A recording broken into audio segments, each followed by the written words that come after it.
بسم اللہ الرحمن الرحیم الف لام میم ذالک الکتاب لا ریب فیہ ھدی للمتقین الذین یؤمنون بالغیب ویقیمون الصلاۃ ومما رزقناہم ینفقون۔ الف لام میم یہ حروف مقطعات ہیں، اور حروف مقطعات کے بارے میں مفسرین نے یہ لکھا کہ جہاں پر بھی یہ حروف مقطعات آتے ہیں تو ان کے نیچے اس کے معنی مفہوم میں لکھتے ہیں اللہ ورسولہ اعلم بمرادہ، کہ یہ حروف مقطعات ایسی چیزیں ہیں کہ ان کا معنی مفہوم اللہ اور اس کے رسول ہی جانتے ہیں۔ یا دوسرے الفاظ میں اگر میں یوں کہوں کہ یہ اللہ اور اس کے رسول کے درمیان راز کی باتیں ہیں، اس کا علم اللہ نے امت کو نہیں دیا، تو یہ اللہ اور اس کے رسول کے درمیان راز کی باتیں ہیں، گویا کہ اس کا علم کسی کو نہیں دیا گیا۔ اور الف لام میم یہ گویا کہ قرآن کی آیات دو طرح کی ہیں، ایک آیات وہ ہوتی ہیں جن کو محکم آیات کہا جاتا ہے، اور دوسری آیات وہ جن کو متشابہات کہا جاتا ہے۔ تو محکم آیات وہ ہوتی ہیں کہ جن کا معنی مفہوم واضح ہو، ان پر عمل کرنا بھی فرض ہے اور ان پر ایمان لانا بھی فرض ہے، اور جو متشابہات ہوتی ہیں ان پر صرف ایمان لانا فرض ہے، ان پر عمل کرنا فرض نہیں ہے، جس طرح یہ حروف مقطعات ہیں۔ یا پھر اللہ تبارک و تعالیٰ نے قرآن مجید میں فرمایا ید اللہ فوق ایدیہم، نبی کریم صلی اللہ علیہ وسلم نے 1450 صحابہ کرام کو اپنے سامنے کھڑا کیا اور ان کے ہاتھ پہ ہاتھ رکھ کے صحابہ کرام نے یہ قسم اٹھائی کہ ہم سیدنا عثمان کا بدلہ لے کر جائیں گے۔ حدیبیہ کے موقع پر جب 1450 افراد کا ہاتھ نبی کریم صلی اللہ علیہ وسلم کے مبارک ہاتھ کے اوپر آیا تو اللہ فرماتے ہیں ید اللہ فوق ایدیہم، ان سب ہاتھوں کے اوپر اللہ کا ہاتھ ہے۔ تو اللہ کا ہاتھ کیسا ہے، کتنا بڑا ہے، کتنا خوبصورت ہے، وہ اللہ ہی جانتا ہے۔ یہ متشابہات میں سے ہے، اس کا علم اللہ نے کسی کو نہیں دیا۔ تو یہ الف لام میم جو سورہ بقرہ کے شروع میں آ رہے، تو یہ بھی متشابہات میں سے ہے، اس کا علم کسی کو نہیں دیا گیا۔ یا پھر یہ اللہ اور اس کے رسول کے درمیان راز کی باتیں ہیں، اور جس طرح محققین مفسرین نے لکھا اللہ ورسولہ اعلم بمرادہ، کہ ان کا معنی مفہوم اللہ جانتے ہیں اور اللہ کے رسول جانتے ہیں۔ آگے فرمایا ذالک الکتاب لا ریب فیہ، کہ یہ کتاب جو قرآن مجید ہے اس میں ذرہ برابر شک نہیں ہے۔ شک نہ ہونے کا ایک مطلب یہ ہے کہ اللہ کی طرف سے نازل کیا گیا، اس میں شک نہیں۔ دوسرا مطلب یہ ہے کہ جبرائیل امین اللہ تعالیٰ سے لے کر نبی کریم صلی اللہ علیہ وسلم کے مبارک سینے پر جب نازل کرتے ہیں تو اس میں شک نہیں۔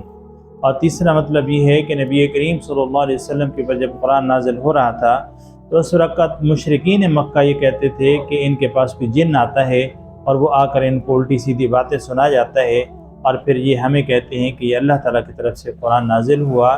تو اللہ تعالیٰ نے فرمایا کہ یہ کتاب اللہ کی طرف سے لا ریب فیہ، نبی کریم صلی اللہ علیہ وسلم کے مبارک سینے پر فرشتے کے ذریعے سے جو اتارا گیا، اس میں ذرا برابر شک نہیں۔ آگے اللہ فرماتے ہیں ھدی للمتقین، کہ یہ قرآن جو ہے یہ متقی لوگوں کو ہدایت دیتا ہے۔ اور ایک جگہ اللہ قرآن میں فرماتے ہیں کہ ھدی للناس، یہ قرآن لوگوں کے لیے ہدایت ہے، اور یہاں فرمایا ھدی للمتقین، کہ یہ قرآن متقی لوگوں کو ہدایت دیتا ہے۔ تو یاد رکھیے کہ قرآن کی ہدایت تو تمام جہان کے لیے ہے،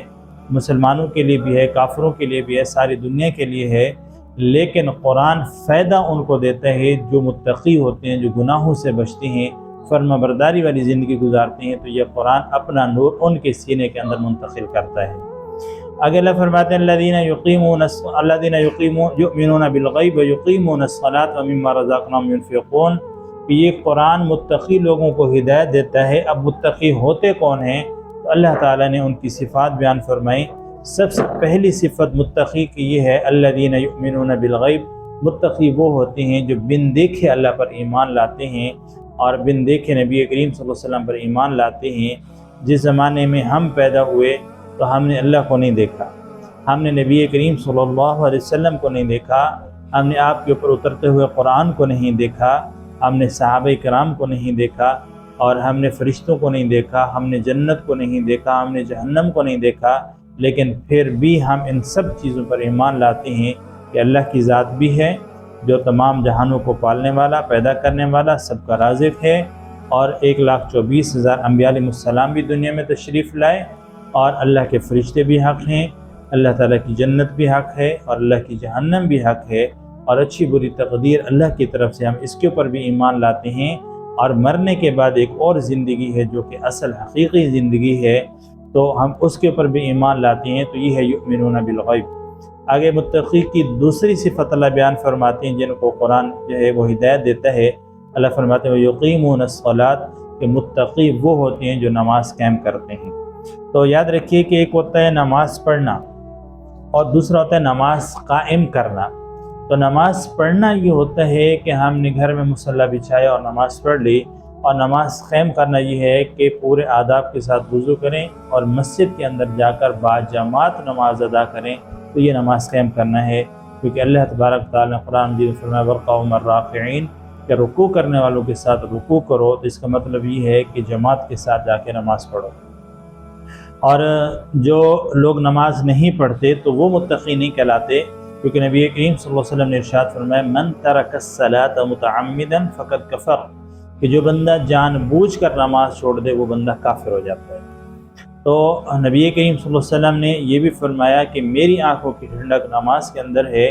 اور جو بندہ نماز نہیں پڑھتا اس کا اسلام کے اندر کوئی حصہ نہیں ہے۔ تو یہ نماز اللہ تعالیٰ کے فرائض میں سب سے پہلا فرض ہے، اور نماز کی اہمیت اس بات سے بھی معلوم ہو جاتی ہے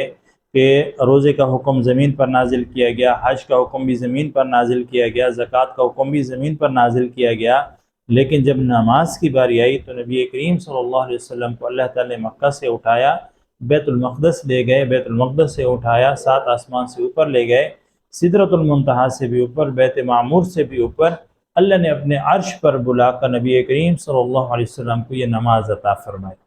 تو نماز کا جو حکم ہے وہ زمین پر نہیں بھیجا گیا، بلکہ نماز کی فرضیت جب اللہ تعالیٰ کو منظور ہوئی تو اللہ نے آپ صلی اللہ علیہ وسلم کو آسمانوں پہ بلایا، اور آسمانوں پر بلا کر نبی کریم صلی اللہ علیہ وسلم کو نماز عطا کی گئی۔ تو یہ نماز کی اہمیت اس سے معلوم ہوتی ہے کہ باقی عبادات سے نماز کتنی زیادہ اہم ہے۔